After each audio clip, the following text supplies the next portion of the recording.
Yes. There you go. Got it. Everybody can say they got it, and we'll be in business here. What you need to know about that recording is that your likeness and your words will be recorded on that video, and it'll be available to anybody that looks at our website. If you don't want to do that, you can call back on the phone or turn your camera off. If you're happy to have your likeness and what you say recorded, then hang with us. The meeting is called to order because the Open Public Meeting Act, we have been asked under the stay-at-home order to have this meeting under Zoom. However, that will change in the future, the near future, I'd like to say. And we can talk more about that during the meeting.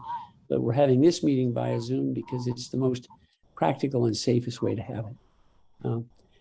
Purely as an aside, we're in for deep trouble on COVID. And even though we plan on having a meeting next month that's public, I think the chance of that happening is probably zero. There's both a huge RSV epidemic going on right now in the United States for kids and adults too. And flu is a month early. And there are two variants, both of which have mastered immune evasion, one coming from Europe, the other coming from Asia. And in about 2 or 3 weeks, we're going to be slammed hard to the ground. And I honestly don't expect our medical system to continue to function well. So it all seems great right now, and everybody's running around without masks right now, but it is not going to stay that way. So we're planning on having a two-part meeting where Rob and whatever other brave souls want to show up in a meeting, hold the public version of it, and anybody that wants to be online can be online. I will probably be online next month. So Frank, those are two COVID variants? Yeah, they're two. They're children of Omicron, but they're very, very different. They have literally mastered the monoclonal antibodies that we have will not work against it at all. None of them. It likely will. One will come, and the other one will probably piggyback right on top of it, because immunity from one will probably not carry over to the other. So this immune evasion basically means that they've figured out ways to turn off the antibodies that are the first line of our defense. Now, they're not our only line of defense, but they figured out how to turn off the main thing that we have provided through vaccine.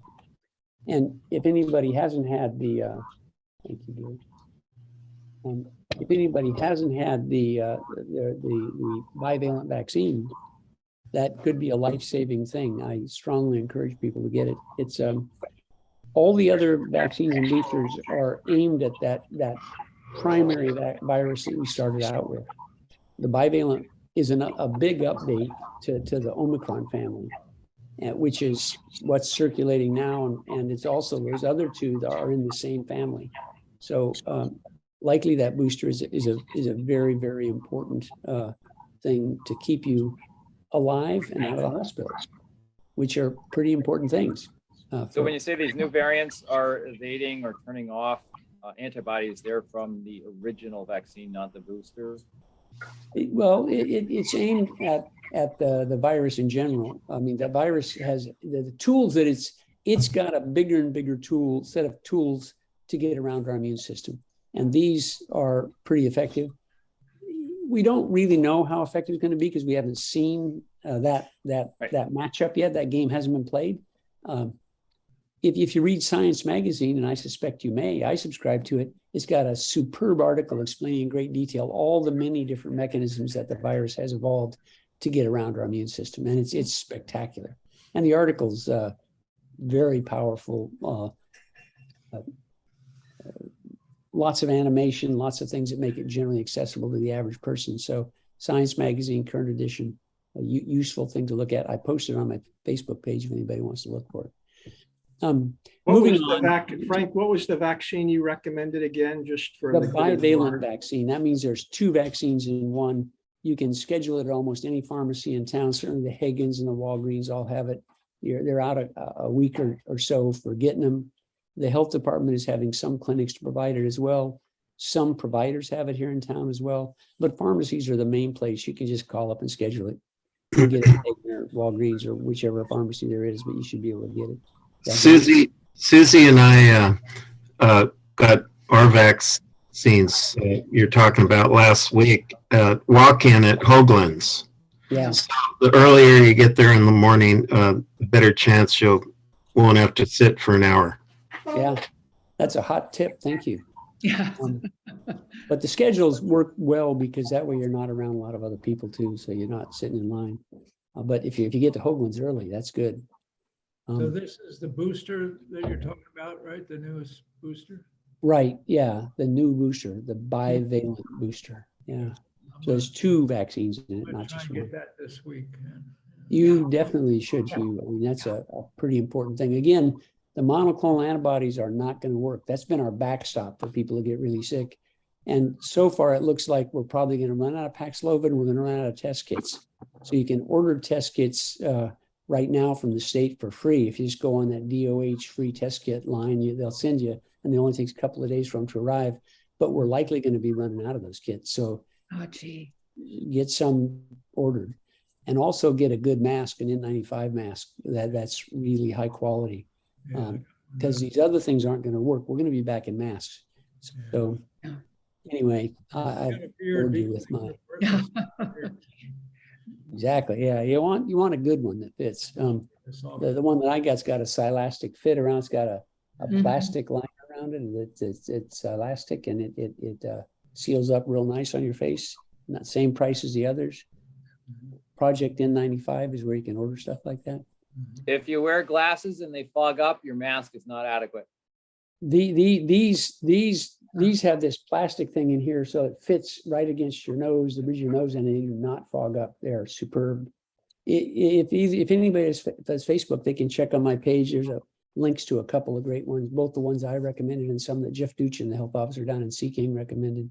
So take a look. But be sure to be prepared. This is no wimpy thing going on. Frank, it looks like that science article is on October 13th.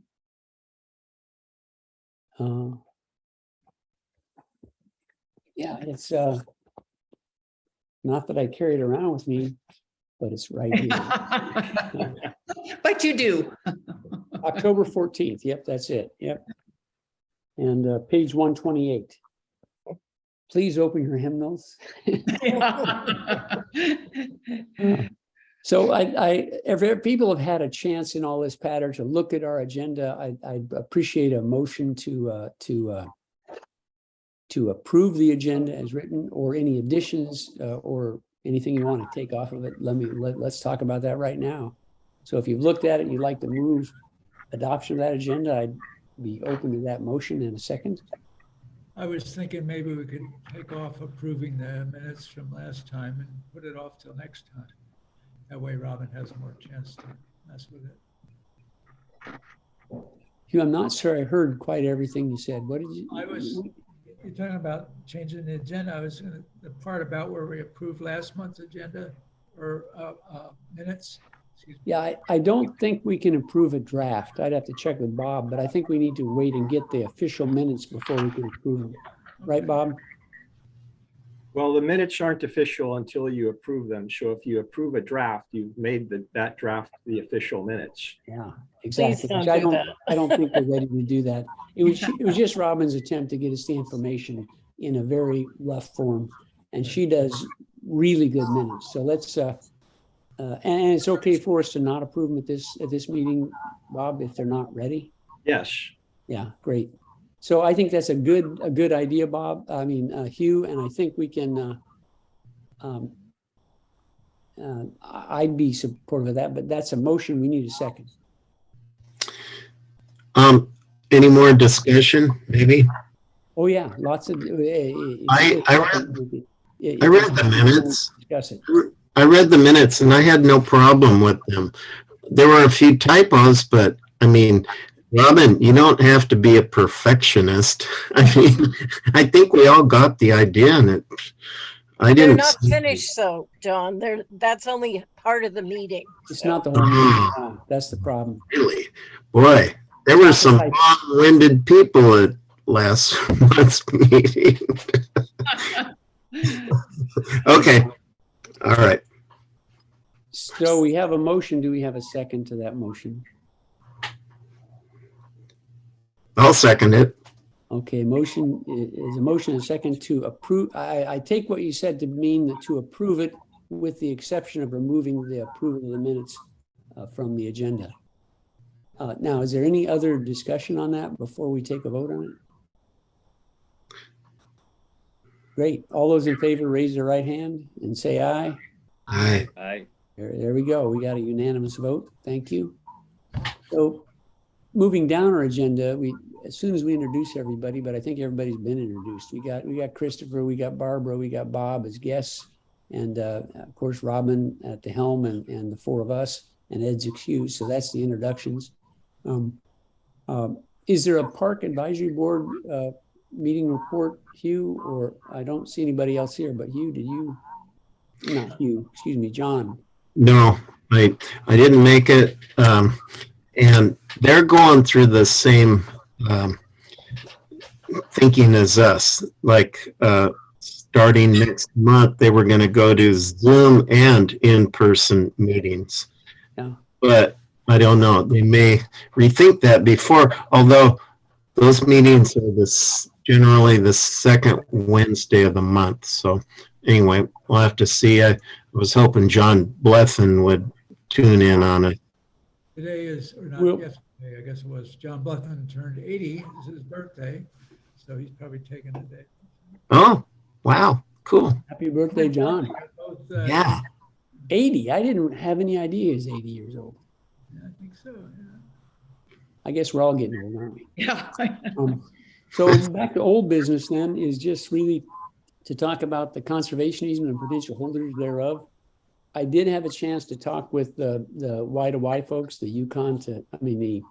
Yellowstone and Yukon people. They won't be able to do it, but they're willing to help us work with a couple other people that they suggested. And I just wanted to run these by you before I reach out to them. The Nature Conservancy was one.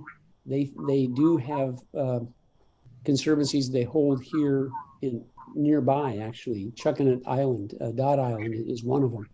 And he thought that they would be interested and able. And there was another one, there's another Wilderness Society. There's a second one that he mentioned too, but so the update is that the Yellowstone to Yukon, we're not really in their territory. They go along the coast and then go inland, so we're not really in their path. Otherwise, he thought that they would have considered it. And then he recommended the Nature Conservancy that we at least approach them about it and see if that's a possibility. And there was another organization you mentioned too, and I'm afraid that I don't have my notes here with me and I don't recall who they were, but they're another, like the Nature Conservancy, a large national organization that holds these kinds of easements. They typically, with the Nature Conservancy, he said they typically have a steward that's assigned to them. One of our local folks is a steward for Chuckanut Island. He goes out there all the time and does a pretty good job with it.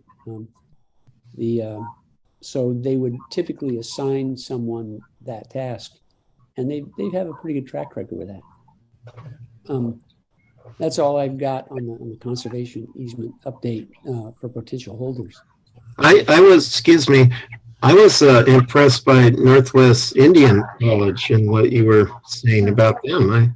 Yeah, they're definitely interested. The woman that runs their conservation classes out there is very interested in being actively involved, actually. I was really impressed by them too. I think and they have two foundations, 501c3, so I think they would qualify. We'll have to, of course, run that by Bob and make sure everything's right about that to consider it. But so I think what we have now is the land trust, of course, and we've done a lot of work with the land trust, and I think was it Christopher that you got a copy of that?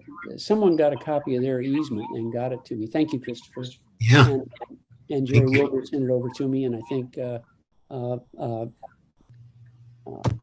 we sent it out to everybody already too. So you may have looked at it.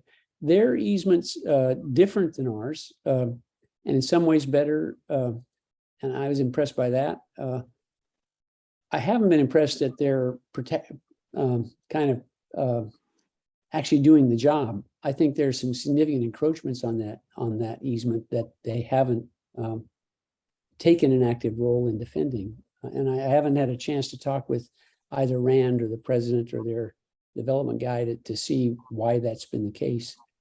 But that's, I think, the situation. They did negotiate a good easement, maybe not as good as we need, but better than what we have right now. And I think that the real issue is, why have they been timid about actually doing the protective work that is outlined in that conservation easement? So the land trust is one. There's still more work to do there. The Northwest Indian College, I think, is very promising. The tribes, both of them, were sort of mildly interested. It's not a big priority for them. Some of that's education and teaching them about it, and seeing if, if they, once they really fully understand it, if they might be more interested. But they both tribes, I talked to Nooksack and Lummi, both, their plates are very full with other issues. Probably there's going to be litigation around the water rights in the Nooksack Basin. That's a huge deal for both tribes. I don't know that that's going to be, I think, all consuming as we move forward. And it's moving forward. There's really a lot of action in that right now. I don't know how many people are following it, but it's a major issue. And it is moving forward. And there's likely to be litigation to prevent litigation. Bob, maybe you could shed some light on it, but I think that there's going to be a fair amount of both administrative work and research and planning, but also probably the beginnings of that adjudication, which would probably formally allocate more firmly. There's also a move to not follow very well established law around first in use, first in right. There's active proposals to do away with that, which would be precedent setting kind of nationally. And there's been some precedent before that in other areas, in Yakima and other places. But I think the tribes are probably not going to be taking this on at this point in time, just because of that other very, very high priority, understandably. But North Indian College, very interested. And then the other, I have not gone back to the university. There were people that were sort of interested, but the university is a big place. It was the provost was a little bit interested. The president didn't return my calls about it earlier. But the provost in many ways is a more powerful person. So I don't know, John, have you got any thoughts about the university, the likelihood that they might have an interest at this point? I've not talked to anyone except for John Tuxell, who's on the, he's an ethnobotanist. He's on the board of the Seaholm Arboretum. And he said the university would be likely to express concern about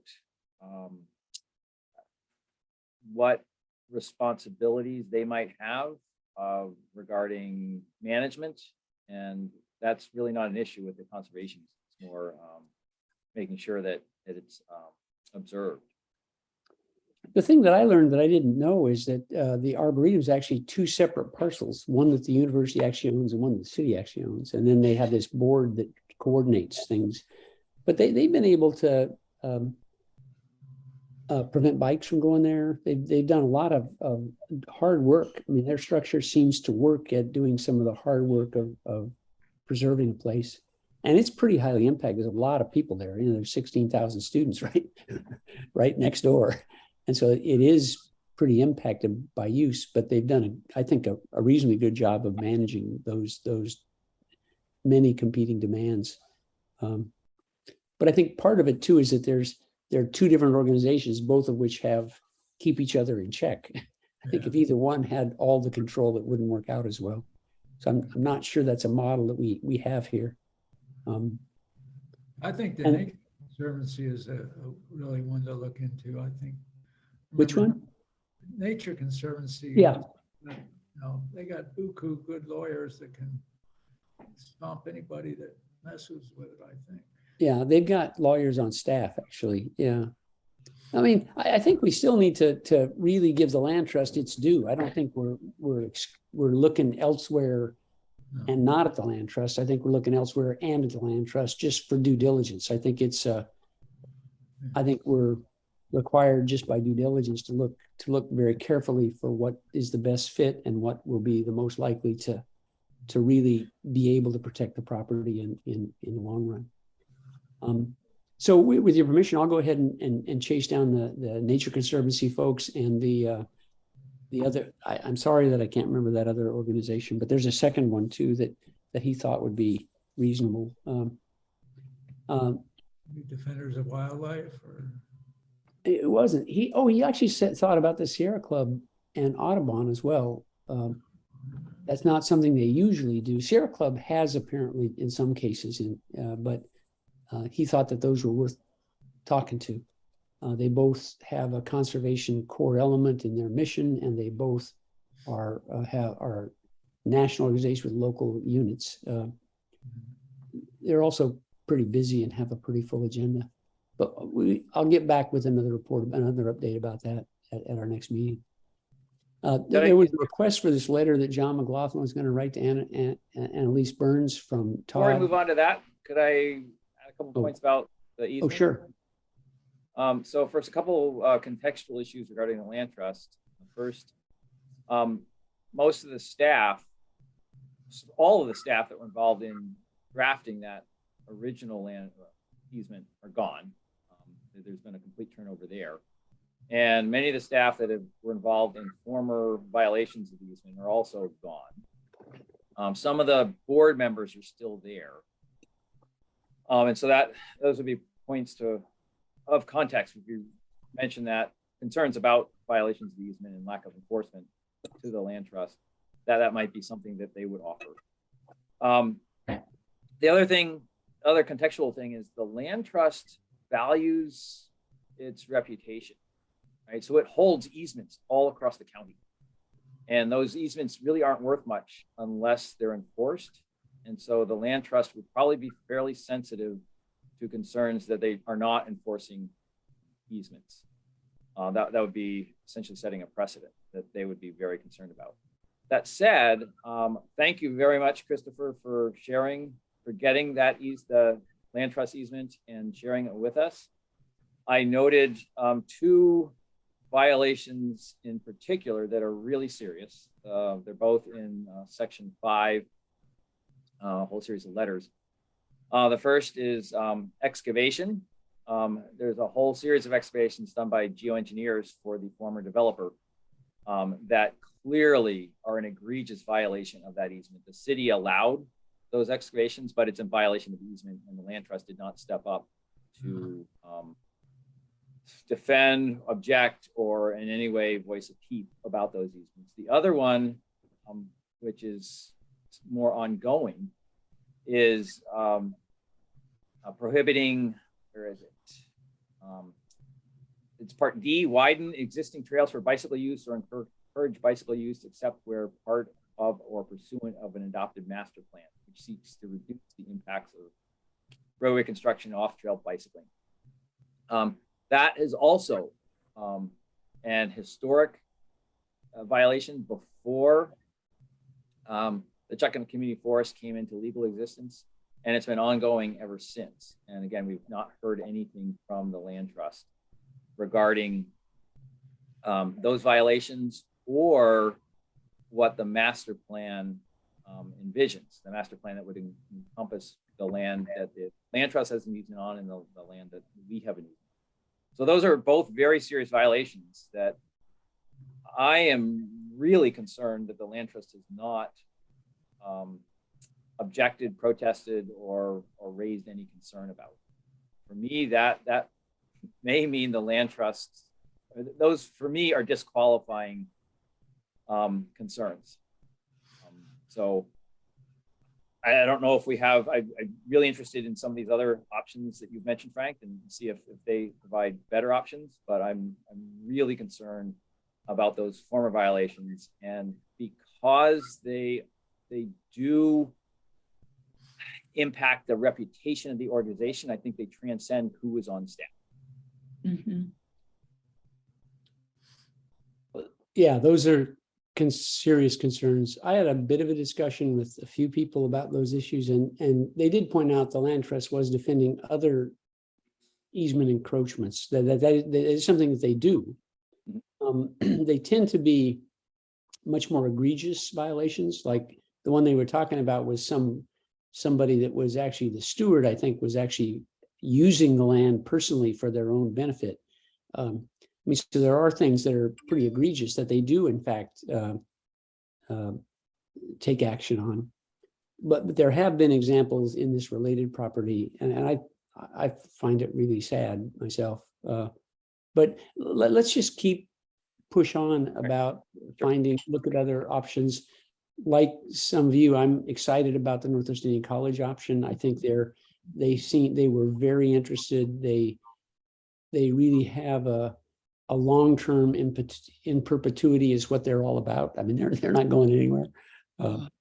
And they also, I think, were very interested in pursuing educational opportunities and really working with the land. And the other thing that several people mentioned is the fact that this is the headwaters for 2 salmon streams and also for the wetland for Chuckanut Bay, which is a third place that fish do reproduce. I think there's a lot of opportunity there for really good management of an important resource. I mean, 2 of the 3 salmon-bearing streams in the city of Bellingham are on this property. And my hope would be there'd be an effort by whoever takes it up to work with the land trust to get those beaver ponds rebuilt so that we have year-round water coming down Hogs Creek, which it doesn't do now. It's very sad. So on to the next item, if that's okay. We did get a request from Recreation Northwest for a copy of the letter that John was going to address to Annalise Burns. At first, I thought there was an actual letter that he wanted, and I got a hold of him and talked with him about what he wanted, and he wanted that particular letter and didn't want any of the other communications that it weren't really, they were, John drafted them, but we all signed the other letters. This is something that's still conceptual, and we're going to come back to it. And I talked with John. He said hasn't had the time to get it done yet, but will. And I have no idea what Recreation Northwest's interest in that letter would be. It does appear that they, at least for Fairhaven Park, and perhaps for this parcel too, it's hard to know since the city is permissive about what they call it. But Recreation Northwest is the steward for Fairhaven Park apparently already. And I presume that they plan on them being the steward for the 100-acre wood as well. So that probably is part of why he was asking. Hugh? Yeah. Yeah, you moved on a little bit so quick, I didn't get this in, but the Patten Creek Alliance, which is an organization that started quite a while ago and hadn't had anything during the COVID times, they had a meeting at the Fairhaven Library this week, and I couldn't attend, but Wendy Scherer was called it, and she had people from the various state agencies and the city attending, Public Works, et cetera. And they talked about stream flows, and they talked about managing the levels in Lake Patten a little better, and for when the fishes are running and stuff. And so there's probably some minutes or something that'll come up from that. I encouraged her to set it up on Zoom so people could watch it or tape it, but nothing happened. So it's just a meeting with some notes will come from it. They'll probably set another meeting in the future, and that might be better then. I was at the meeting, Hugh. Oh, good. Oh, great. Yeah, it was. I was impressed. There were half a dozen bureaucrats, and they all really told a pretty good story. And no, I think Patten Creek, like they say, it's maybe the most viable salmon stream in Bellingham, and all the millions that have been put into it the last few years. I mean, when they redid this one little section in the middle between 24th and 30th recently this summer.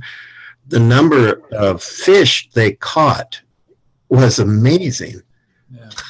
Yeah. So, I mean, after fixing the tunnel, fish are just like flying through. So even in drought year, it just blew me away. But anyway, it was a good meeting. Good.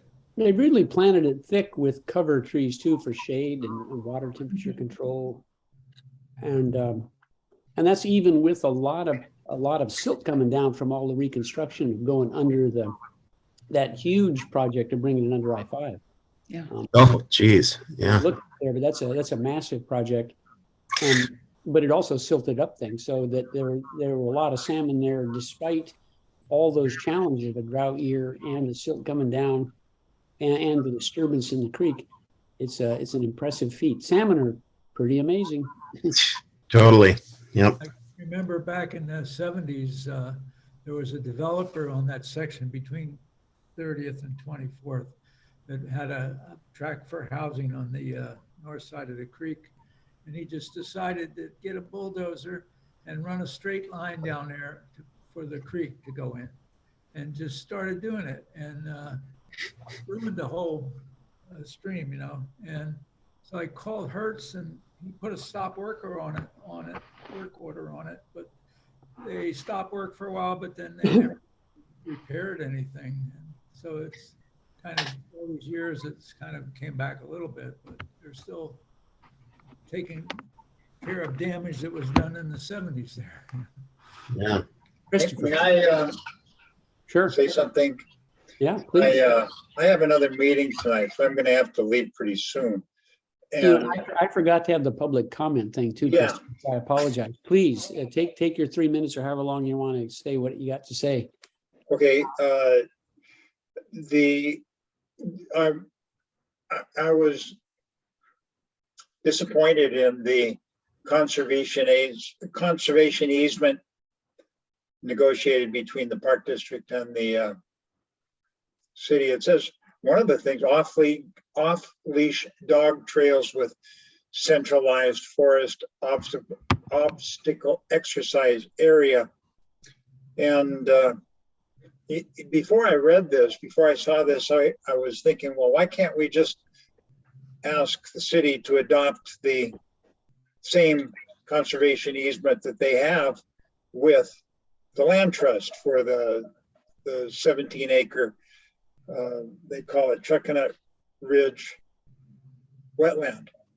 Yeah. That wetland, by the way, Alex from the conservation, from the land trust, explained to me that the developer transferred the title to the land trust, who then transferred it to the city along with that easement. So it was written by the land trust. It was not negotiated. When they transferred it to the land to the city, that's the easement that went with it. And looking through what is here now and all the stuff the park wants to do in there, it's I always kind of had the idea that we would want to try to preserve this as one tiny little bit of natural area, like that would have the chance to become what it was 150 years ago, before the white man came and destroyed most everything that's in Bellingham now. But it doesn't look like that's going to happen. Christopher, one thing I'd point out is that we drafted what we wanted from the city earlier. Mhm. And so there's a draft of what we would like that Bob took to Alan Mariner, and he's had some discussion about that. But I think it's probably better than the one on that exists that the land trust wrote. So I wouldn't don't compare it to the one we have, compare it to the one that we've proposed. And I don't know if you have that or you've seen it, but we can dust that off and try to get it out to people to consider. Many of those really bad ideas were removed, of course. All the bad ideas were removed. Yeah. And that was generally each of those things was considered by the in the development of the master plan. Every one of those was discussed and agreed to by everybody in the steering committee that they should be eliminated. So that Okay. was already agreed to. So I think there's a much better draft that's had some public process already that I think we should definitely pursue and stick with as a beginning place to discuss with the city. Okay, I would like to see that, so. It's in our minutes, but I can dig it up and make sure we circulate to everybody. Now, Bob, just you did have a chance to initially have an initial discussion with Alan Mariner about that, and there's some thought that he's willing to then now talk with us about that. I did talk with him. I sent him the easement. He said he would look at it. I'm sure he sent it to the Parks Department, but I haven't heard anything back from him. He continues to take the position that the city doesn't have to amend the conservation easement, that this is something it may choose to do by agreeing with, well, he was wanting to agree, as you know, with the land trust, but the land trust doesn't control the conservation easement. So we're kind of at a little bit of a stalemate with them right now, in terms of whether they're going to talk with us about our changes or not. I haven't heard back from him. If you would like, I can try to get back in touch with them. But I think based on his statements to me that he's going to look at it and wait to see if we're willing to, who we're going to transfer the conservation easement to and whether they want to talk with that entity or not. It's really unclear to me how we're going to move forward with the city right now, until we make a decision on who's going to get the conservation easement. Once we make that decision, then I think we can go back to them and say, okay, this is the party that you're going to be holding the conservation easement with in perpetuity. And I would expect they will look at making changes at that point. But my sense is, especially since he hasn't gotten back to me, that they probably aren't going to do anything until we make that decision. And in the end, this may be not a legal issue, but a political issue. I think if we put pressure on the mayor and put pressure on the council, that may be the path forward. I don't know that Alan or the Parks Department are just going to decide to change that without some direction from other people. I think we could get our illustrious Attorney General Bob Ferguson to give him a little direction on what the elected people are supposed to do and versus the lawyer for the city, Well, I think we have many opportunities to still discuss. Yeah. John McLaughlin? So this is a related question directed to Bob. Our current easement has been violated. The city has allowed violations of that easement. I'm wondering about the prudence of the strategy of pushing that. All right, so that would be, challenging, suing, whatever, of holding the city accountable for allowing continual violations of that easement. Could that be a way of putting pressure on them to maybe quit blowing us off and maybe negotiate? My own thought is I don't think so. I think the more contentious that we make it up front, the less likely we're going to get a simple resolution. Obviously, that's something to talk about privately with political folks, is that's been a problem. But I think that's a private conversation more than a public one. Yeah, Barbara has her hand up too. I've been thinking about this because I did some, what came up when I was looking at the Fairhaven plan. And then today, John and I were at they were doing a tour with city people to explain the Padden Creek restoration. So there's a lot of money being spent, interest in preserving the creek and enhancing the creek. And we've been spending millions of dollars doing that. So it baffles me that we would not look at the wetlands as critical, since we're spending all this money to make the creek more habitable for salmon, you know, do all these things. Why would we then not do what's so simple to do, which is preserve what's already there? Doesn't, you know, and restore.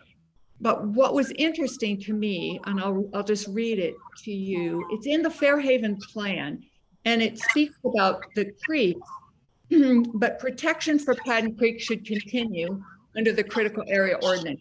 This environmentally sensitive area and salmon habitat should continue to be promoted and protected. And this is what I found interesting. Public access should be maintained where such access does not damage the health of the creek. And I looked at that and I said, oh, well, they're already recognizing that public use can damage the creek. How can we not recognize that it can damage the wetlands? Exactly. Yeah. Good point, Barbara. You know, I just feel like there is already out there some evidence that the city's concerned about and recognizes what can happen. And it's just not being applied to the wetlands. And I mean, I know it's too late for the master plan since that already got, you know, through, but hopefully this could help with the easement. Yes, thank you. Good thought. Yeah, John. I have a question. How soon can we vote on an entity for the conservation easement? I think there's nothing that says how soon. We can vote as soon as we have all the options understood and done our due diligence about exploring them. And then we don't have to do it until a year from now, virtually, or a little less than a year from now. But I think we could do it rather quickly. Maybe even at our next meeting. Is you thinking one way or the other about putting it off or doing it soon? Or? Well, I think the sooner the better. Mm-hmm. That's my sense too. I agree with that.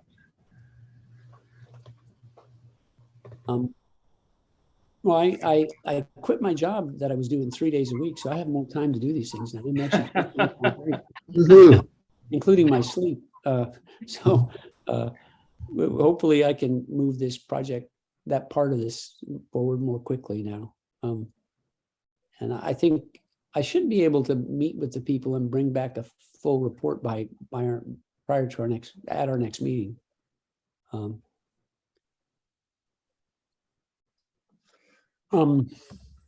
More about conservation easements. I was just going to ask Robin, if you could get that draft that Bob has shared with the city and get it to all the people at this meeting, that would be really helpful when you get time. I think that all of you guys have it already because Bob sent it around. Right. Yeah. All of you. And that would be the latest one. There was one several months ago that was sent out, but the latest one from just a month or two ago would be. Yeah, because you modified it a bit, right? I did. I modified it. So, Bob, would you mind sending a copy of that to both Barbara and Christopher? I can send it. Could you? Okay, Yeah, great. we'll have Make sure Robin it's the do most that. recent one because there were some Yep. very useful changes that Bob made in this last draft. I'll do Thank the you. most recent. Thank you. I'm going to have to Yeah. go to my other meeting here real soon, but I would just like to say I agree that we need to go to the council members and Mayor Seth and see if we can leverage the changes that we want that way. Mhm. But before you leave, just one thing is that Bob did get back to us about the legalities of expanding the board, and it's actually prescribed at 5, and so we can't. but I would really strongly encourage both of you. You don't need to be elected to this to be meaningful participants. You're part of our team already, and I really hope that both of you continue to be involved, and we're going to want you involved and need you involved. So please keep coming to the meetings and keep bringing your ideas and keep helping move this process forward. You both have done that for years and decades. So you're part of the team for sure. But we apparently, it does say in the statute that it's 5 is the number, and you can't change the statute. So Yeah. but you don't need to be elected to this to be an active participant, and both of you do that already, but please, we need you. So please stay involved, and obviously we're going to listen, and obviously you make significant contributions. So thank you. Yeah. Okay, well, thank you, and I guess see you next month. Yep, great. Bye, Christopher. Hi, Chris. So can we now move on to the letter? Hearing no objections, as I started to summarize, John had not drafted a letter yet, really in a way that was anywhere near a complete product. And so I did tell Todd that we didn't have a letter to share with him. But John, any idea on timeline on that?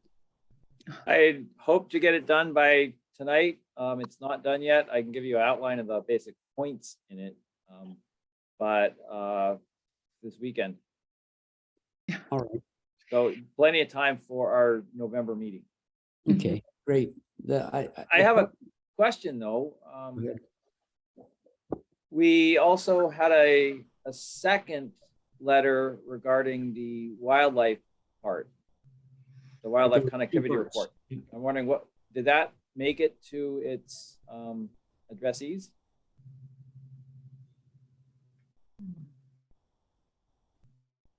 I don't know. So there were 2 parts, right? There was the wildlife corridor aspect, and right. So our first letter addressed the 2 reports in phase 1, the urban forest analysis, and then the wildlife connectivity analysis.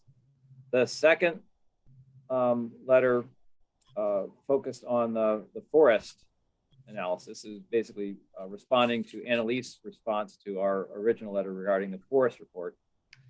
And then we also wrote I guess a third letter responding to Annalise's response to the wildlife connectivity report.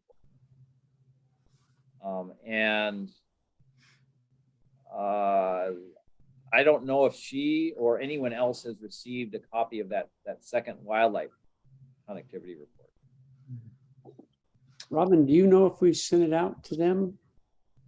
I'm just looking it up right now. I don't remember off the top of my head. I don't remember signing it, John. I seem to recall Yes, we a did. letter concerning tree size and age of the forest, and that's what I remember. That was the first one, but the second one was the wildlife connectivity. And Robin, you said we did send it then, right? Well, I have one entitled Forest Plan, Wildlife Plan Reply. Is that the one you're talking about, John? Yes, I'm Yeah, looking it up and trying to find the date right now. 6/22/2022. So this talks a bunch about the trees. So this may have just been tree stuff. Yeah, so there's another letter dated June 24th, 2022. I The focus don't, focuses on the wildlife. So I again, don't the have timeline, that. we sent them a letter addressing both reports. She sent us a reply addressing the letter in both reports. We sent her another letter addressing just the forest analysis. And we've received her, I guess, second or third rebuttal to that. And then we also wrote another letter, basically a second letter on the wildlife connectivity analysis. And that's what I'm wondering about. I asked because it may affect what I say to in the letter we're talking about now. I don't have anything that we sent out. Okay. Like that. I have the letter. I know that Bob recommended a change in a one-word change, and I have a copy of that letter right here. And it is not a signed copy, but it was all set to go. I don't know. So it's a letter in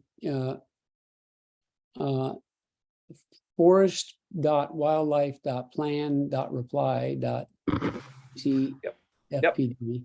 That's the And one. it's dated 24 June 2022 from Elisa Burns, to Elisa Burns from the entire board. And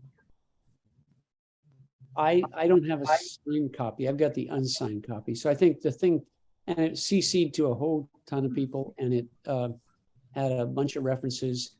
And I think if you cannot find a signed copy, maybe we didn't send it.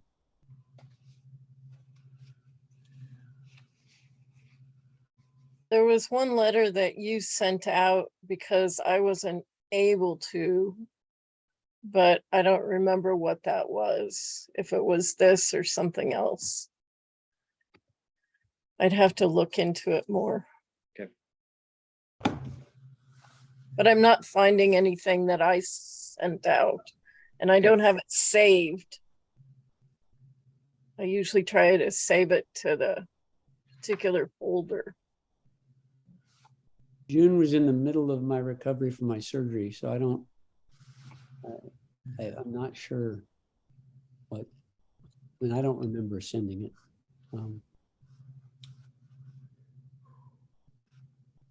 Well, Robin, if you could find out, that'd be great. And if not, we should dust it off and send it out. Yeah. I will look into that.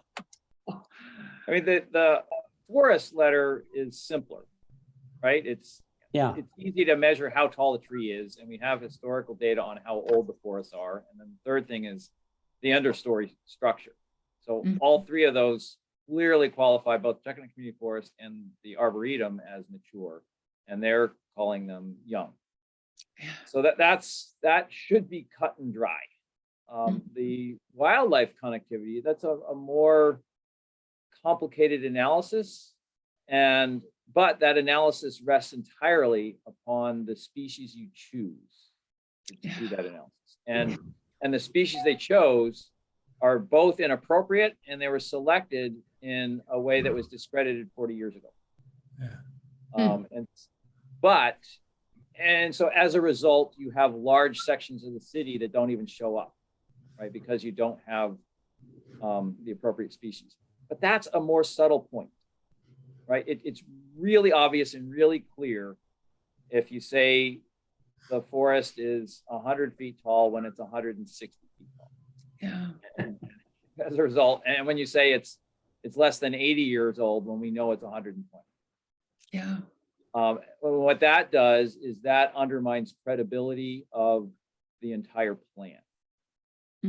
And further, that's simple enough, and it's basic enough, and it basically ought to have broader application, right? The city needs to be concerned about its credibility regarding science, regarding decisions, and that sort of thing. And so that ought to catch the attention of the bosses of Annalise, including the mayor, and then city council and all that, because they're making billion-dollar decision on a wastewater treatment plant.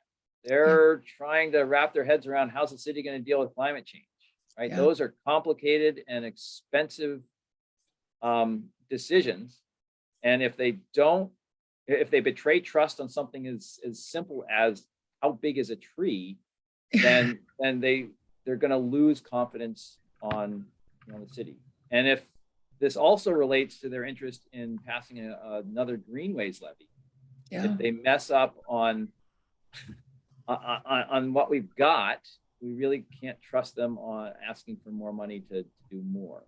So again, I think that this ought to be an issue that our city leaders would recognize. It ought to be a pretty simple fix. It shouldn't take much to basically direct Annalise to, we know your consultants are going to defend their work, but this is the city, and we need to make corrections for obvious errors.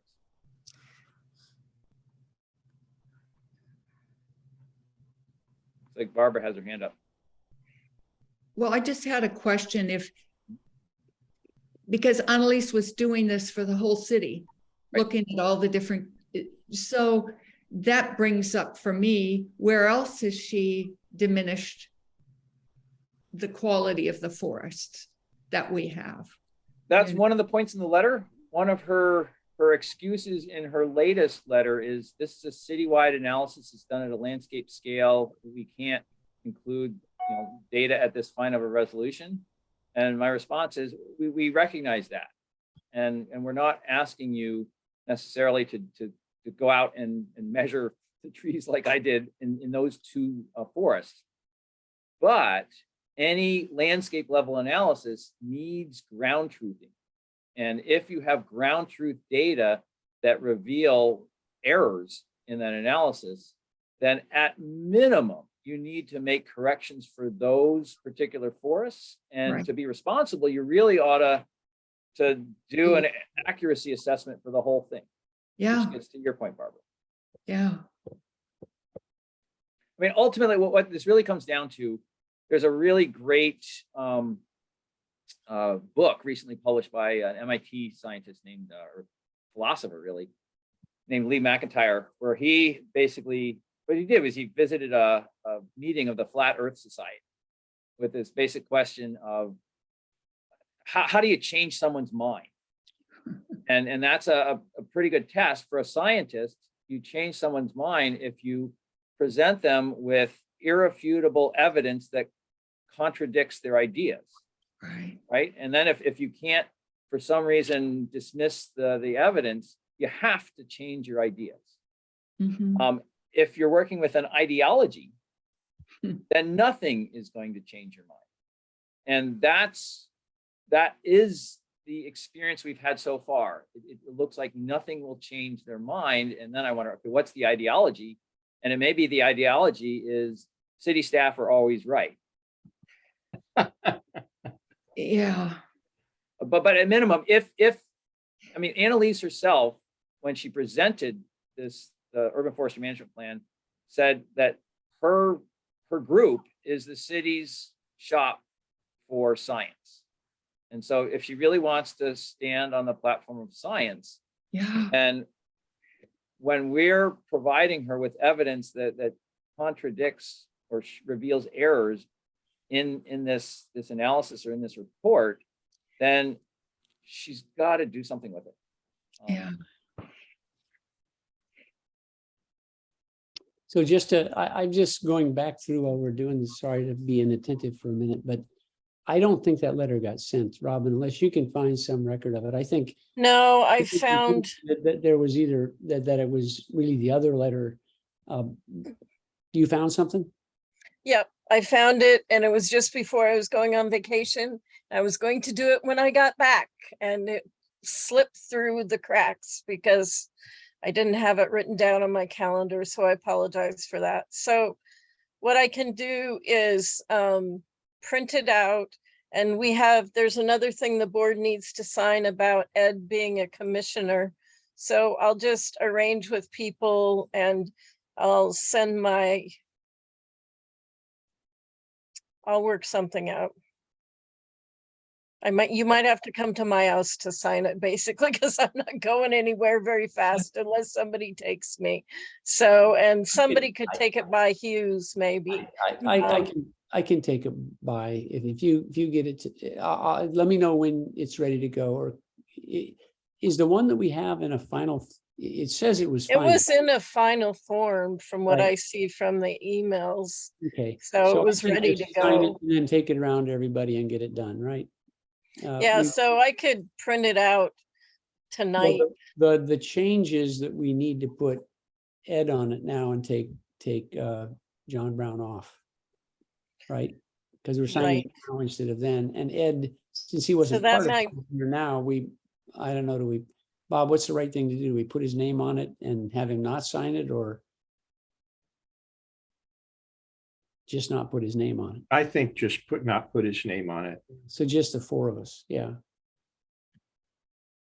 Well, couldn't That's you? easy enough to do. Sure, Barbara?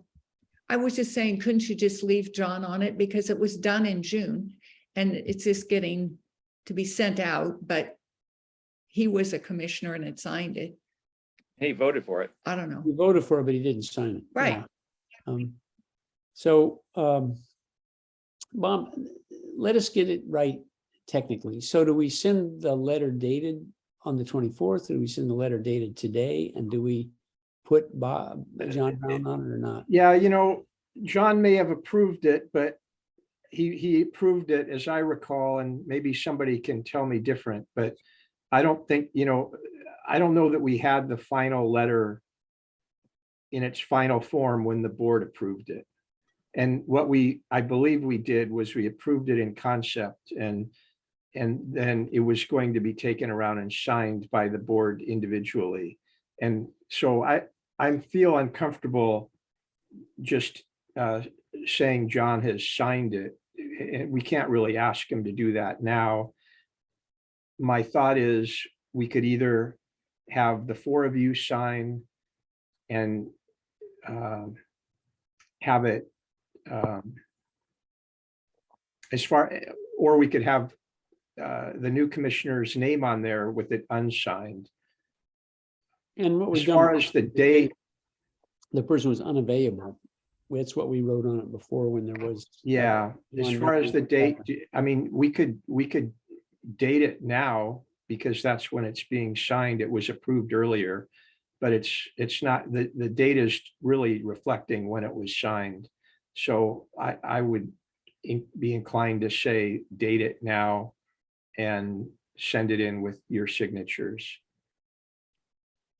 Great. So if you can prepare one that has Ed's name on it or not? I Well, don't think I would bother to put his name on it. Let's put the four of our names on it. If you'll print that out, I'll come by, pick it up and take it around and everybody sign it. John McLaughlin, do you think you could, because I just have it in Adobe Acrobat, if you could. Doing it change- now. Okay, great. Then you send it to me and I'll get it sent out. I'll get it printed and then I'll let Frank know. And And thought I that was gonna be a- apologize that slipped through my fingers. It was a busy time. I thought there was going to be a really quick meeting. Oh, my wife, it's going to go real quick tonight. No problem. But we are at 7:00 and we're on our second item. So I think now what we have resolved is something we didn't have on the agenda. But what about this other letter, Annalise? Is that you'll get that done in the next period of time? We'll have it for signature and final discussion at the next meeting, right, John? It will be shorter. There are fewer issues. Okay, great. Other old business, I don't think we have any that I know of. New business, we got the budget for 2023. Have people had a chance to look at that budget? Yes. Is there more discussion about that budget? So I worked on the budget with the idea that there would be no tax levy next year. So I just wanted to mention that. Right. I thought it was 0.46, 0.046. That was this year. Oh, So we're talking about fiscal years, right? So that would start, we typically adopt what in November, and So not even a threat of a tax levy? I think we need to figure out what we need. If we have a purpose to raise money, we should have a levy of some kind. Well, conservation easement. I thought that was Yeah, what the That's a- land trust was saying. Yeah, well, you got 200,000 for that, right, in the budget. Oh, okay. But so at the end of it all, it looks like we're gonna have only $4,000 left over, right? 4,228. Lower right-hand corner. That's with the current budget that I have. I don't know how realistic the legal budget is.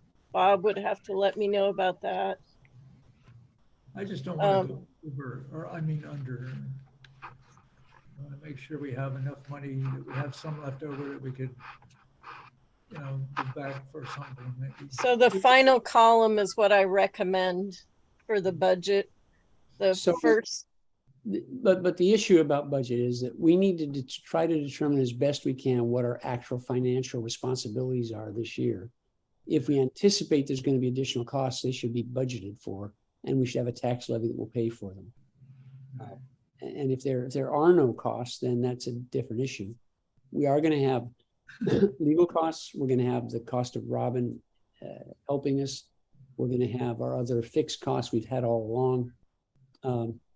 And then there may be additional costs for, if we get into a legal issue with the city about the conservation easement, we could have a substantial need for financial, or if there were other technical things we needed to contract for, would be another issue. And whatever money we have left over, we're not putting in our pockets and taking it away. We're going to donate it to an organization has the mission to preserve this property, which hopefully will be the city, but it could be pretty much, my understanding is at least it could be whoever has that in mind.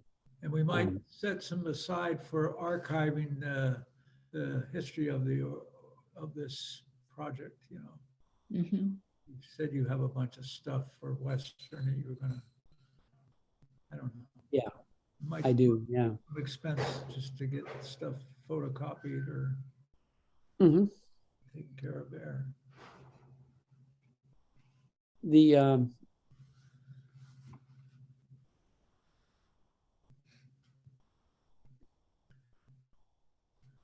We could sell John Brown's book, I guess. Make some money there. So the people had a chance. So Robin had her notes there too about what this would mean. Basically, just to summarize what she says there, the budget attached has a budget of $170,000 with a levy of $136,000 for years 2002 and 2022 and 2023 as voted in November 2021. The income at the top of the column 23 is an estimate of the cash remaining in hand at the end of 2022. The budget for 2023 as of 11/11/21 is in the first column. And then Robin made a recommendation about the 2023 budget in the following column. So the Park District to end no later than September of 2023, which I believe is correct. So we will have to have money to cover legal expenses and administrative expenses and any other costs that might be involved in getting the conservation easement in place. I included the year-end audit in the budget, Yeah, good. Yeah. because that's going to be $10,000. Yep, and there won't be any expenses for elections, hopefully. So that's great. All right. And the insurance costs. They may come down a little bit because we won't have a full year for insurance. And then the risk pool fund is the biggest unknown. And I think whether we assign this to land trust or somebody else, those are probably going to be real costs that we're going to have to bear to provide the legal infrastructure to defend the conservation easement. Right, but if we've budgeted $200,000 risk pool. And we have that already without additional levy revenues. Right. Doesn't that mean that we Yeah, should that's be budgeted. covered? We wouldn't need a levy?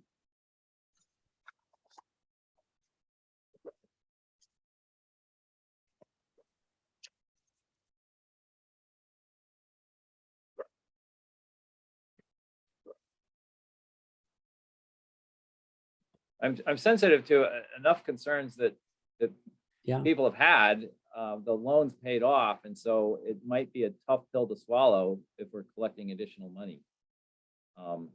And we could justify collecting additional money if we need it to serve the second purpose of our organization to protect the place. But if we already have that for a risk pool or easement defense, that sort of thing, then again, I don't think we need to collect an additional levy, and we probably wouldn't want to or risk betraying public confidence or trust or whatever else you call it.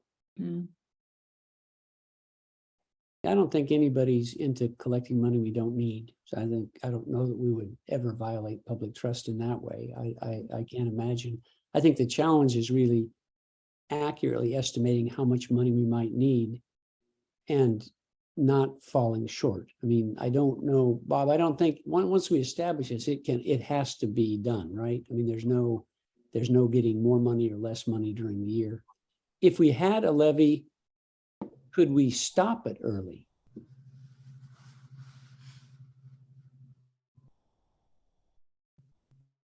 I don't know the answer to that last question.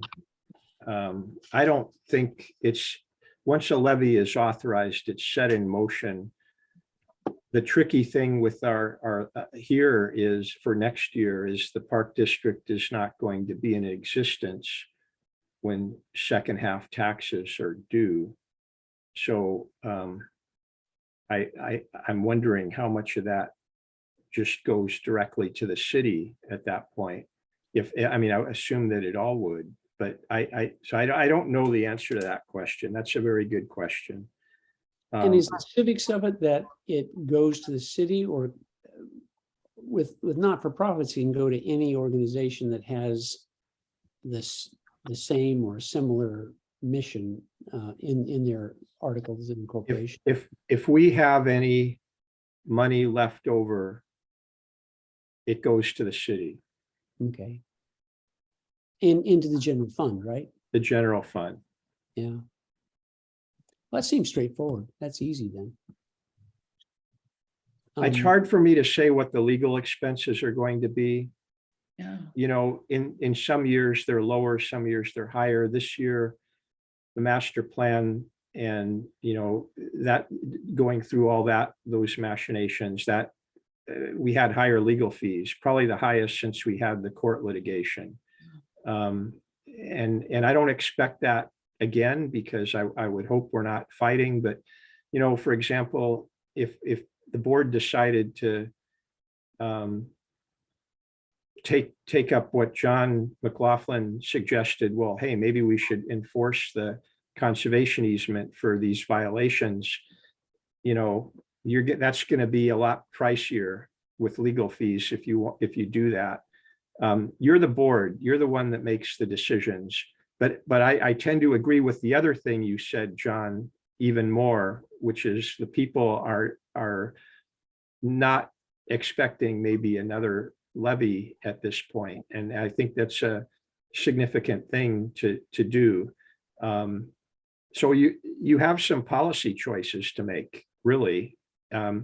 Fiscal decision-making is the job of the board. And you don't have to spend all the money that you budget for, or if you levy something, you don't have to spend all the levy either. But that money will go out of taxpayers' pockets, and it will end up somewhere. And I would expect it would end up either with the city of Bellingham, or it'll get spent by the district, or it'll go to the entity that accepts the conservation easement for enforcement in the future. But there's got to be, it's hard to know exactly. I've never actually run into this in my career where I've had a municipality I represent dissolve. So I've not gone through this before. It's hard for me to give you a good estimate. So it seems like we have some homework to do before we can decide this issue. We really need to come up with a more refined estimate of what our actual costs will be for sure, and what additional costs might be incurred. And to find out if, once the levy is established, if we can decide to terminate that levy early if not needed. And that homework needs to be completed by next, because that's have to make a. November 9th. Remember when we passed it, we had 10 years to go, right? This is the 10th year coming up. And we cut the thing from 28 cents per thousand down to 4.6 cents per thousand. So it's just a little piddly bit compared to what it was the first 9 years. So I wouldn't think people would be too upset with that. But I also don't, the challenge is not wanting to, because there's no way for us to make up money if we don't have it right. for things that are necessary. Yeah. And if there are legal challenges, for example, when Larry Horowitz wanted our records, that was what, $11,000? Yeah, God. That wouldn't be a choice. We would have to do that. We can't choose not to do that. Mhm. I think we need to have a contingency that's adequate to cover likely or probable expenses. And we just need to figure out what all those are. And I don't, like I say, I think there's still more homework to do. And then Bob, I would, if it's possible to have a small levy like the 4 cents we have now, or 4 or 5 or whatever it is, and then discontinue it if it's clearly not needed. I mean, I would love to, I mean, the only real thing we have to do is negotiate this conservation easement. And honestly, I would love to work something out with the city where we go away even earlier if in fact we can negotiate an appropriate conservation easement. But so far, they have not been very willing to even talk about it, which doesn't give me confidence that it's going to happen quickly or without difficulty. So I guess I'm concerned that I would much rather have continue the levy as it is and terminate it early if that's possible. So that's a pretty important question, Bob, that I think we need the answer to before we can move forward. And secondly, we need to have a more refined budget that actually looks at all the anticipatable costs. Because we can't, if we run out of money, we simply can't function. So what I did last year is I gave you 3 different options for the levy, and that seemed to work pretty well. You ended up picking one of them. I think you picked the middle option, and I can do something like that again. On one end, I would think the option would be no levy. Another option would be continue the levy one more year that we have from this year. Yeah. And maybe a third option. Would you like that third option to be higher or lower than the current levy? I think lower. I can't, at least I So can't. maybe we imagine. pick a half of what the current levy is Right. as a middle option. Does that make sense to people? I think it should be higher, the third option. I'm sorry, Hugh, what did you say? I think the third option should be higher. You think it should be higher? Well, we could do 4 options. I could do one that's in the middle and one that's higher. Reason I say the existing one is because they don't have to change anything then, it's already, the tax people got it all dialed in and they send it out, There's no expense to change anything. So I have a question or clarification. In the budget for 2023, I see nothing allocated for legal defense or public records requests. I think that's probably meant to be subsumed in the line above that. Just legal counsel fees. Was that your thought, Robin? Okay, So great. Yeah, I thought mine. I didn't separate anything out for that. Okay, so we do have 30,000 allocated for legal costs. That's the way Robin's written it out now, yeah. Right. Then I'd add a couple of ideas. First is this risk pool. We've got a range from 50,000 to 200,000, and we've allocated the maximum in that range. And then while we do have risks of unanticipated expenses and that sort of thing, and there's another kind of risk I think we ought to be sensitive to, and that is that we are the first park district in the history of the city. It's kind of precedent setting, and it took some trust, and it barely passed. And so if we try and extend a levy to cover our risk, we may risk foreclosing on opportunities for other groups to create a park district or to raise money for protection in the future. So I think we need to be careful. John, I hear what you're saying, but I mean, we're talking about pennies, we're not talking about 28 cents on $1,000 assessed valuation. We're talking about now we're 4.5 cents. Those are modest. We are I mean, 4.5 cents, but again, property values have increased fourfold in the last, 19 years or so.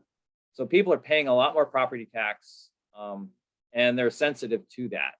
And so I think there's symbolic value in saying, all right, we did our job, and right, we're no longer going to tax money. And I think there's symbolic cost in saying, well, we're not sure about the risk, and so we're going to put that burden on you, the taxpayers. Very, very leery of that. But again, I'd like to see the numbers to see what our best estimate of the actual costs or range of costs we can anticipate are, to see if what we have now is adequate, or if we need more, or what. John, I see what you mean, but I mean, we have to responsibly plan for the real costs we could have. Nobody wants to do anything but that. Right, that's what I think it's irresponsible not to fiscally have a plan to pay for what we need to do. I mean, that's exactly. So what we have are numbers played here. Right, we've got numbers in our budget. The question is, are those adequate? Are they conservative, or are they not sufficient? And I think Bob's recommendation to develop some options, just like we did last year, and try to look at those. And we dramatically reduced the cost to the public last year, and we can probably, in my estimate, probably further reduce it this year. I think it is foolish and irresponsible to think that we cannot have an income next year. I don't think that makes any sense at all. There are real costs that we're going to have that we have to be able to pay.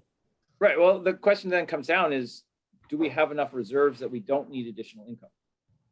Well, that's what we need to decide. Right. That's what so, we need to figure out. Bob, Yep. if you could rough those out, that'd be great. And then if each of us could think through carefully, because this is really important, we got to get this as close to right as we can, what the realistic costs would be, and not miss anything. We can't miss stuff. We got to have the actual amount of money is going to need to do our job, no more and no less. So if each of us could take a time to look over that carefully and see if there's something we didn't think of. Now, fortunately, we've got 10 years worth of experience to build this on. So I think we're going to be pretty darn accurate. But there are some things that we're not going to know the answer to for sure. I'd like to hear Barbara's wisdom, whatever it is. Yeah, Barbara, please. Well, I think if you decide, I'm kind of with John on this, because there are people who were resentful of having to pay for something that's going to be a city, a city owned entity. And so I think if you decide that we need to have more funds than are in reserves, and you can reduce the amount And then you just need, I think, to go very public with the decision and put it out there for people ahead of time so it doesn't come up to, kind of, as they say, bite you in the butt later. Because really, if you explain to people, we've spent this money, we've done this, but in order to protect it, we need just this little bit more. That's probably going to be okay for people, for most people. But I think it's really important to be sensitive to what John was saying. We want to be able to have this as a tool to protect other places. And if we can show that it worked really well and people are by and large happy with it, then I think it's a really good foundation for other things that we might want to do in the future. It's nothing that, remember, it's the state laws. It's not the city created this thing. We went by the state law and set up this district. It's state law, but it's local voters who decided whether or not to do And it. they voted So- for 10 years of, Right. taxing themselves, and we're coming up on the 10th year. And so we're giving them a deal really at the last year. Again, I think we just need to look as realistically as we can at what the costs are going to be. And these kind of worries that we have, I think we're not going to make everybody happy. There's going to be people complain no matter what we do. I guarantee it. We have to just be as realistic and honest and sincere as we can be in establishing what our likely costs are going to be. I mean, and I don't think it's realistic to not have something next year. I just don't think that's realistic. And I don't know if Barbara and John, if that's what you're saying, is we shouldn't have any income next year. I just No, think the question is, we have a reserve and we've allocated that reserve to our expected costs, or our expected obligations. And the question is, have we done that planning adequately? Mm-hmm. And so I think that it really comes down to, if we've done that planning adequately, then we don't need an income. If we haven't, if we've fallen short somehow, then you have an argument for an income. well, of course. I mean, so the issue though is that $50,000 and $200,000 is an estimate from one organization, the Land Trust. That's not, I mean, I don't think that's a take it to the bank sort of thing. Mhm. We need to talk to more people and get more information Yep. before we confirm Yeah. that. Yeah. We don't, some things we can't know. If Larry Horowitz comes and asks for all of our emails again, it's going to cost us another $11,000. And we don't have a choice not to have that. Right. I don't think. Right. So we just need to be responsible and thoughtful and as accurate as we can be. And I think we don't need to fear. I mean, we need to do what's right. We don't need to do what is based on fears. And if we do what's right and we deliver what people want, I think is the strongest possible way to deliver the concept of a metropolitan park district to the future generations. If we run out of money and can't function, we'll look really stupid. I guarantee it. So we have to do the really difficult job of being as accurate as we can be, and then live with it and make it work.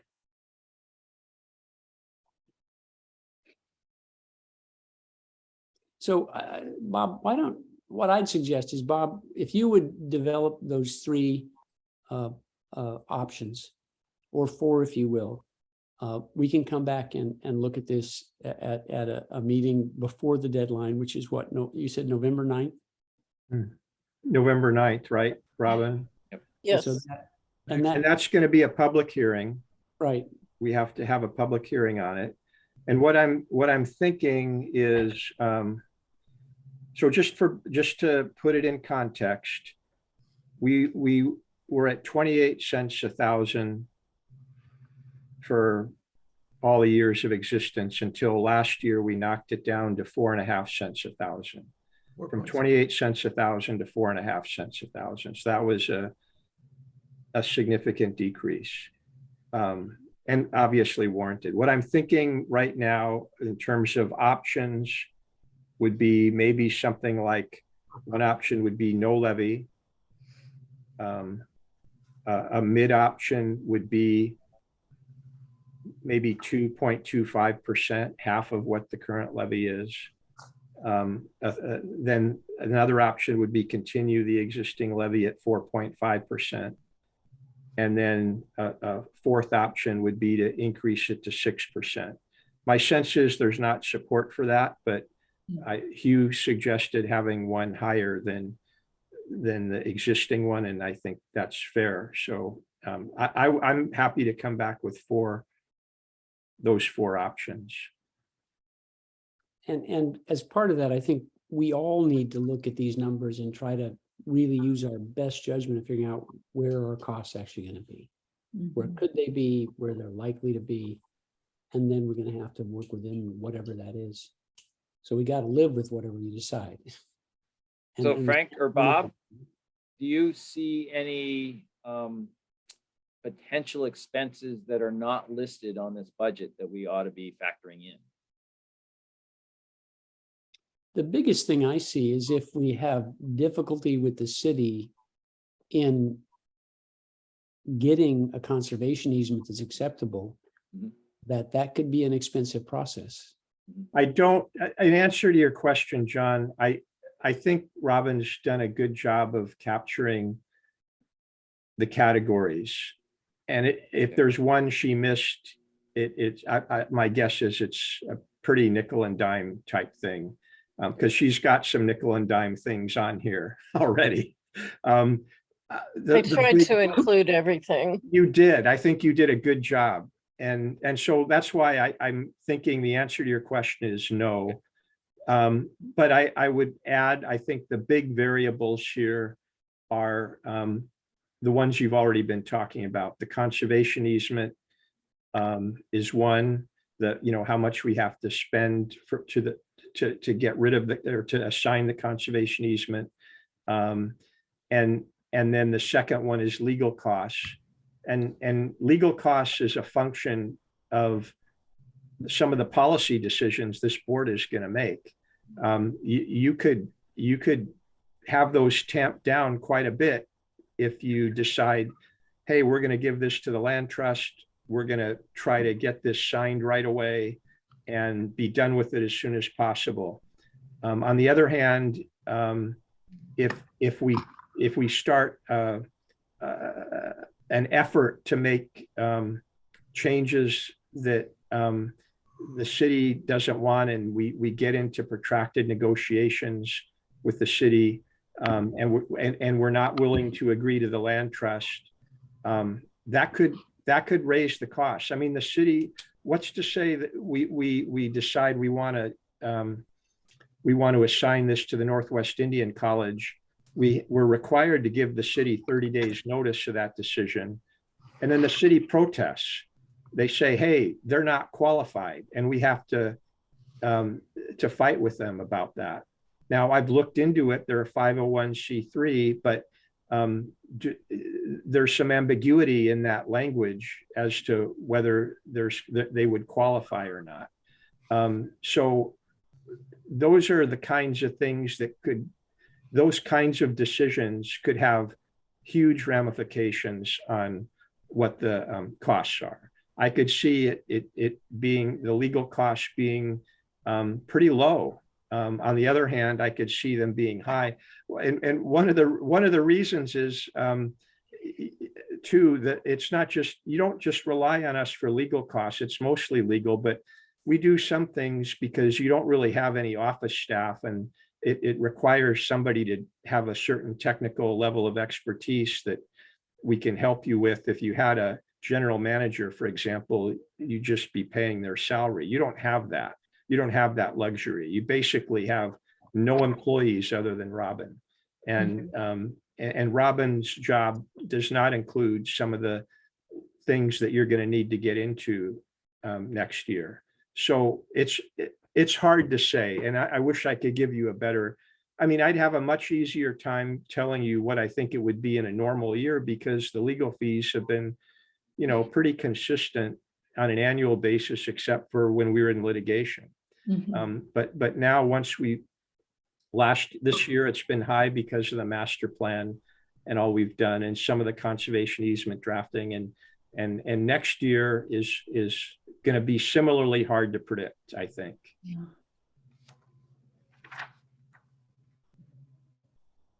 On the positive side, it's not a full year. We're only looking at till September 15th. The other thing, I think we are all anxious to go away. I mean, honestly, we've been doing this for decades. And part of, I think, the inducement that we can offer the city is we go away early, in terms of making way for their agenda. I mean, they have a very powerful agenda. One of the reasons that they hurried so much with the master plan was that they had a powerful agenda to get rid of us well ahead of the November timeframe. And they were unwilling, unyielding, unkind at times to achieve that goal. And it's based on fear. It's kind of nonsense, really. I mean, we are the city. We want things to be successful all around. But I think we just need to, again, I think we shouldn't base this on fear. We need to realistically plan for what our real costs are. And I don't think we should be short, and I don't think we should be long. We need to be as accurate as we can be. It's that simple. So Bob, if you'd make those 3 plans, and if each person sitting here will look critically at that and say, well, maybe this is too high, or maybe there's something we haven't thought of, that's the hard work we need to do between now and November 9th. And ideally, it'll be, we've done a very good job of budgeting so far. We've done an extraordinarily good job. We've achieved our goals early. We've been very successful. We just need to continue that. Robin? So that means, should I make a notice about 2 public hearings on a levy and a budget for next meeting? Yes, Robin, that would be what we've done in the past. I would ask you to do that. And I would like to work with you, or at least my office work with you leading up to the next meeting. I hope you're, I don't know when you'll be up to it, but maybe at some point before the next meeting, when you're feeling up to it, we can work on I think we're going to want the alternative budgets to match the alternative levies, so the commissioners can see what does it mean in terms of actual dollars and cents to evaluating one levy versus the other. Well, I think probably if it could wait till next week, that would be best for me. So That's fine. Okay, great. I have So- an idea. What if we just did all this in the December meeting? We can't do it at the December meeting. November 9th. So Yeah, we have to do it All right, and approve it in the November meeting. okay. Now, you could have I suppose if you wanted, we have the November meeting early because of Thanksgiving. If you wanted to put it off for a special meeting later in November, you could do that. It doesn't have to be November 9th, but we can't put it off as late as December. let's have a goal of getting it done by November 9th. Okay. So the largest item in the budget is the conservation easement. Would we know by that meeting?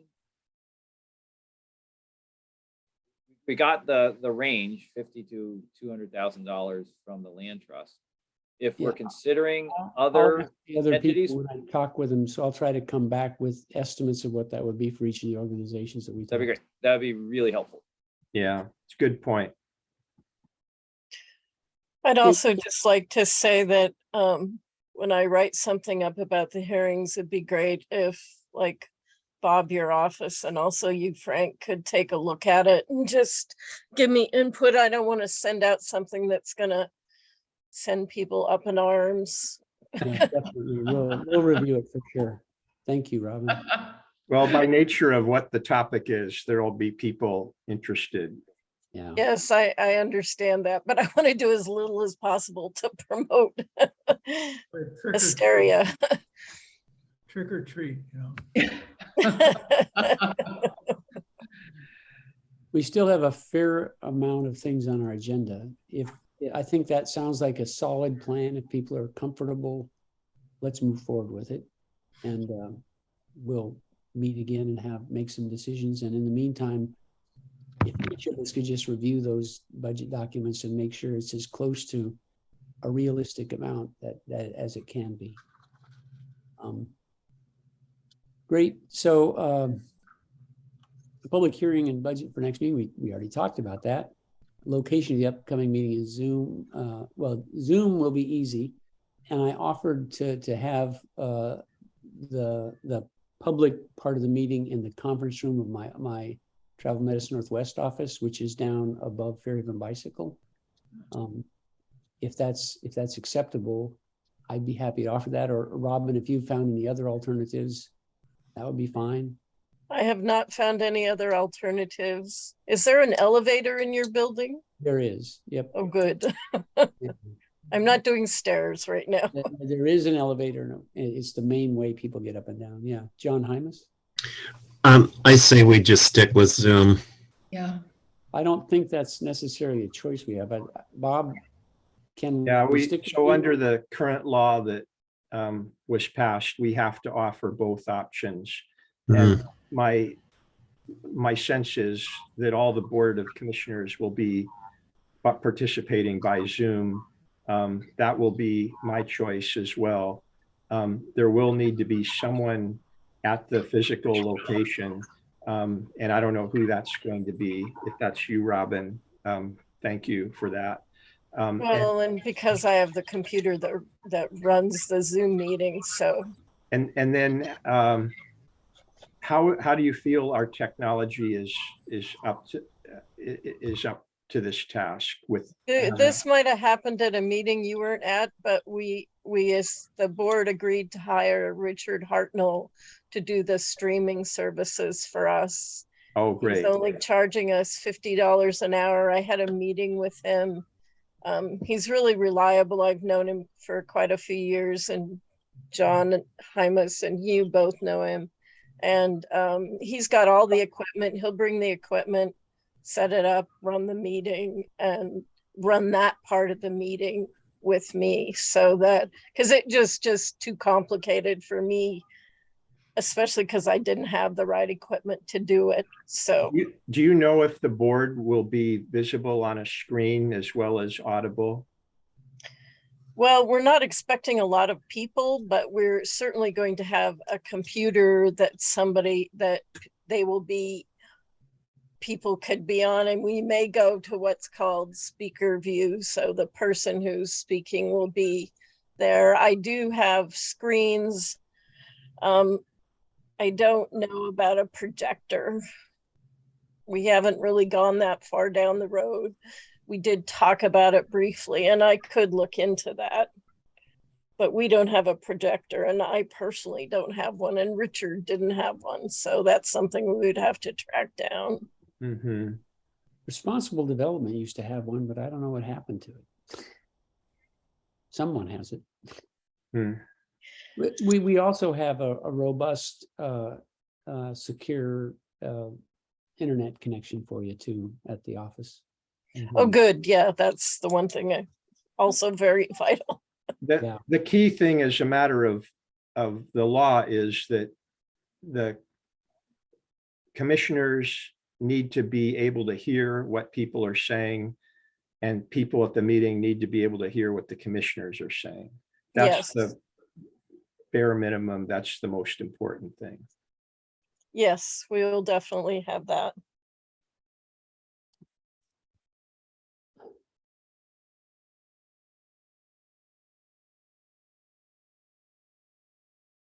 So decided, that sounds great. So I'll work out with you. We might want to go over there, go in early. I can talk to you about all this offline. But we could go in early and set things up. The conference room is fairly large. I mean, if 50 people showed up, they wouldn't fit, but we could spill over into the hallway, I guess. I don't know. But I think that it should be adequate for the number of people that actually want to show up in person. And again, my estimation is most people are going to begin to hunker down about then, because I think the COVID stuff's going to get worse. But yes, One question I had, and I don't know if you remember this, Bob, but we talked about whether we could require people to wear masks.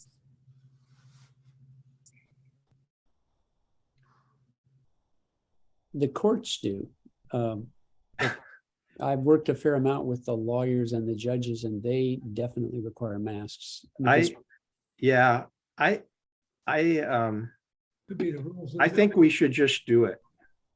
I don't know offhand, frankly, but Okay. just ask people to wear masks. I mean, I've worked with the judges, and they think that they can do it at least. in Well, the court. judges have, they've got the authority over their courtroom. It's a little different. Given that we have somebody that has to be there, that is vulnerable, I think we can have, well, I don't know, you're the lawyer, but. Do you want to, so maybe we should maybe we should have let's do this. Let's have a motion and a vote to require masks at the meeting. The other thing is, we have an alternative for people that don't want to wear masks. They can attend Yeah. electronically. I mean, Yeah. I think we've already accommodated them, and all you need to do is, reasonable accommodation, and that's definitely reasonable accommodation. And if there's something I'll look at that. If there's something I find that says that's not something we can do, I'll let you know. But I think we should take the vote at this meeting as to whether masks will be required by people attending the next board meeting in person. I move it, we require masks at the next board meeting. There you go. I'll second that. May I add a friendly amendment? Yes. Properly worn masks. Well, that's an important addition, yeah. Yeah. Because again, we're required to have this meeting. Somebody's required to be there. That person is going to be at risk, and source control, the mask on the other person, dramatically increases effectiveness. Yeah. I think the science is pretty straightforward. I don't, yeah. So I hear it, I think I saw a sent to the friendly amendment, and my understanding is the motion on the table is whether properly worn masks will be required at the next board meeting. That's the motion. More discussion about that? Great. 95 equivalent. All those in favor, raise their right hand. Aye. Yep, passes unanimously. I thank you. Yeah, you're welcome. We wouldn't do it any other way. I wouldn't do it any other way. Other new business. Monthly expenses and cash flow sheet. You can look at what Robin sent out, but basically our WECU bank balance as of 9/30 was $2,967.11. Treasury report as of September 30th, Wacom Treasury's monthly report, unencumbered cash balance of $239,084. Ending unencumbered balance as of 9/30 was $337,935. And we see tax revenue of $2,239 and paid out $3,388 in operating expenses. Motion to approve the district payroll input form, which was also included in the email you got. Wages for Robin Albro, 30.5 hours in September of 2022. Total gross $762.50. Move approval. I'll second. Moved and seconded. Further discussion? Hearing none, raise your right hand if you approve of this. That's a unanimous vote. Consent agenda, motion to approve the following payments.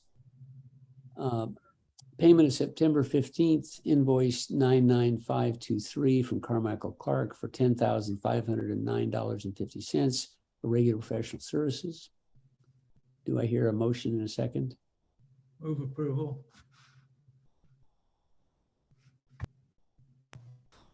I'll second.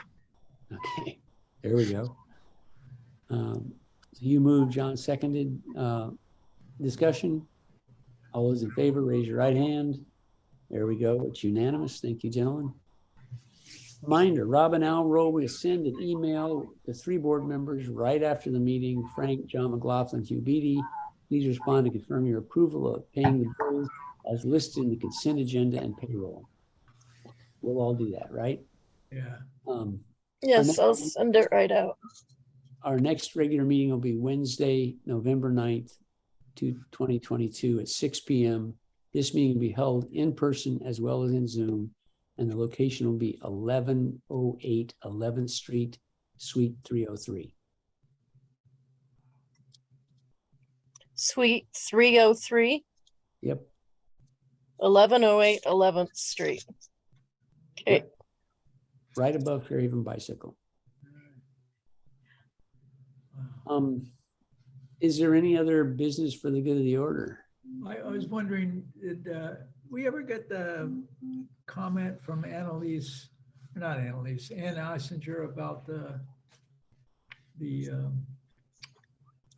stewardship plan or I don't know, there was some time where she was gonna write some comments. She was, and I called her and she apologized. She didn't have the time and her health wasn't good enough and her tasks to be done didn't allow it.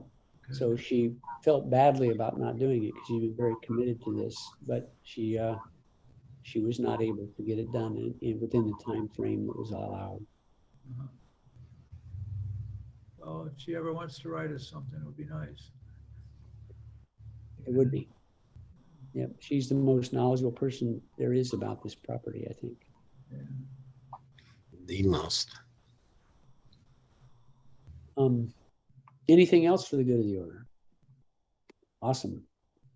Well, thank you. I'll adjourn the meeting at 7:56. This is the longest short meeting I've ever had. Thank you. I look forward to seeing everybody on the 9th. Good night. Happy Halloween. Yeah. Night, happy Halloween. I'm gonna stay right here, Robin, and see you. Send me that. Okay, And just let me know when I get that other letter to take around. I'll come over and pick it up. okay. Take Wednesday, care, Robin. I'm busy, but otherwise I'm just call any other day. All right. Bye-bye. Okay, thanks. Bye, Right. everybody. Get that vote out. We got the big election November 8th. Bye, Hugh.